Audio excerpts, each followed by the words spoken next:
ঠিক আছে মোৰ নাম প্ৰফেচাৰ প্ৰশান্ত কুমাৰ শইকীয়া মই গুৱাহাটী ইউনিভাৰ্চিটিৰ প্ৰফেচাৰ ৰায়মনা নেশ্যনেল পাৰ্কৰ নামটো আমি শুনিছোঁ মানে যেতিয়াৰ পৰা আৰম্ভ হৈছে তেতিয়াৰ পৰাই আমি শুনিছোঁ কাৰণ আগতে আমি জানো নামটো যে ব্ৰিটিছৰ দিনৰ পৰাই যিটো চলি আছে সেইটো সবেই জানো কিন্তু নেশ্যনেল পাৰ্ক হিচাপে ডিক্লেয়াৰ দিয়া নাছিল সেই সময়ত ৰিজাৰ্ভ ফৰেষ্ট হিচাপত আছিল আৰু তাৰপিছত ইয়াতে মেইন বিখ্যাত হ'ল গল্ডেন লেংগুৰ যিটো আমি সোণালী বান্দৰ বুলি কওঁ কাৰণ গল্ডেন লেংগুৰটো প্ৰথম ইয়াতে আৱিষ্কাৰ হৈছিল তেতিয়া ইপিগিয়ে প্ৰথম ইয়াতে আৱিষ্কাৰ কৰিছিল তাৰপিছতে তোমাৰ মুখাৰ্জীয়ে সেইটো ডেছক্ৰাইব কৰিছিল গতিকে সেইটো 1952ৰে কথা গতিকে আজি আমাৰ যেটো উদ্দেশ্যত ইয়াতে অহা হৈছে সেইটো হ'ল butterfly meet 7 north east butterfly meet গতিকে ইয়াতে 7খন আমাৰ 8খন নৰ্থ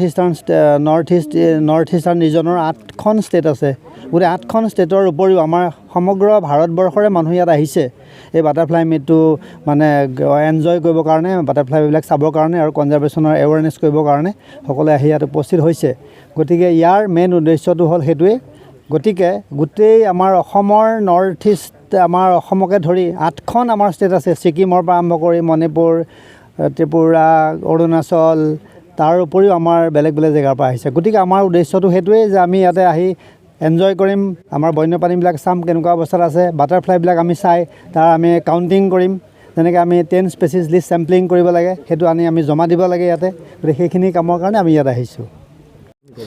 মই মানৱজ্যোতি কলিতা গুৱাহাটী বিশ্ববিদ্যালয়ৰ গৱেষক ছাত্ৰ আৰু আমি গুৱাহাটী বিশ্ববিদ্যালয়ৰ কেইবাজনো গৱেষক ছাত্ৰ আৰু আমাৰ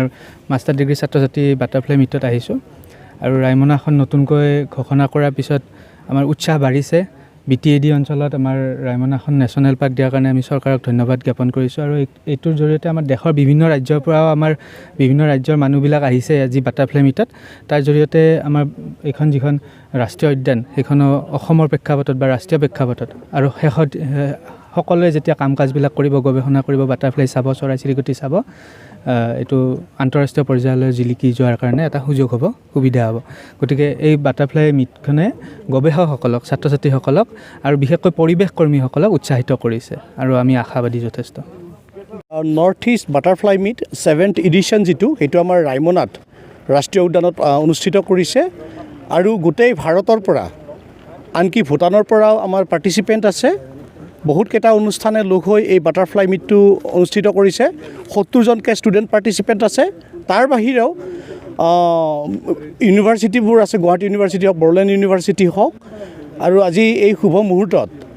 তেওঁলোকৰ যিটো অনুষ্ঠান আমাৰ এই বাটাৰফ্লাই মিটটো 22 তাৰিখ আজি আৰম্ভ হৈছে 22, 23, 24 তিনিদিন কণ্টিনিউ হ'ব আৰু গোটেই যিবোৰ চাইণ্টিষ্ট ইয়াং চাইণ্টিষ্ট লগ হৈছে বাটাৰফ্লাইৰ তেখেতসকলে ইয়াত আমি already wild life trust of India এটা ইয়াত ষ্টাডি কৰিছিলোঁ আমি 150টা প্ৰজাতি ইয়াত অলৰেডি ডকুমেণ্ট কৰিছে গতিকে তাৰ ওপৰত তেওঁলোকে আৰু কিমানখিনি ডকুমেণ্ট কৰিব পাৰে সেইটো এটা উদ্দেশ্য থাকিব আৰু লগতে বাটাৰফ্লাইৰ কাৰণে ফিউচাৰ কনজাৰভেশ্যনৰ কাৰণে কি ইনিচিয়েটিভ ল'ব পাৰি ৰায়মনা ৰাষ্ট্ৰীয় উদ্যানত সেইটো এটা গোটেই মিটটোৰ এটা আউটপুট থাকিব আৰু এইখিনিতে আজি আমাৰ মাননীয় সন্মানীয় কাৰ্যবাহী সদস্য ফৰেষ্ট ডিপাৰ্টমেণ্টৰ শ্ৰী ৰঞ্জিত বসুমতাৰী ছাৰ আছিল আমাৰ লোকেল যি MLA কচুগাঁও আমাৰ জেৰণ বসুমতাৰী ডাঙৰীয়া তেখেতো আছে আৰু লগতে আমাৰ স্থানীয় যি যুৱক লগতে আমাৰ স্থানীয় বহুতো নেতৃস্থানীয় ব্যক্তি আছে ফৰেষ্ট ডিপাৰ্টমেণ্টৰ গোটেইখিনি অফিচাৰ্ছ আছে ইনক্লুডিং DFR ৰেঞ্জ অফিচাৰ্ছসকল আৰু সেই শুভ মুহূৰ্ততে যিহেতু আমাৰ ৰায়মনাত নতুনকৈ যিহেতু ঘোষিত হৈছে বহুতখিনি ইনফ্ৰাষ্ট্ৰাকচাৰ হৈ আছে তাৰ ফলতে আজি মানুহে আহি যাতে ৰায়মনাৰ এটা চাইনেজ ভাল চাইনেজ এটা মানে বনাব পৰা নাছিল আজি সেই চাইনেজটো আমাৰ মাননীয় EM ছাৰে চাইনেজটো আজি উদ্বোধন কৰিলে গতিকে ৰায়মনা মানে ৰেডি টু হষ্ট মানে ভিজিটাৰ্ছ আৰু 11 তাৰিখে BTC চৰকাৰে আৰু অসম চৰকাৰে মানে 11 তাৰিখে ৰায়মনা আন্তঃৰাষ্ট্ৰীয় ভিজিটাৰ্ছৰ কাৰণে এটা সৰু অনুষ্ঠান অনুষ্ঠিত কৰিব 11 নৱেম্বৰ তাৰিখে য'ত মানে ইংলেণ্ডৰ পৰা 16জন ভিজিটাৰ্ছ আহিব বুলি তেওঁলোকে ঘোষণা কৰিছে তেনেদৰে আমাৰ ৰায়মনা আগবাঢ়ি যাব বুলি আমি আশা কৰিছোঁ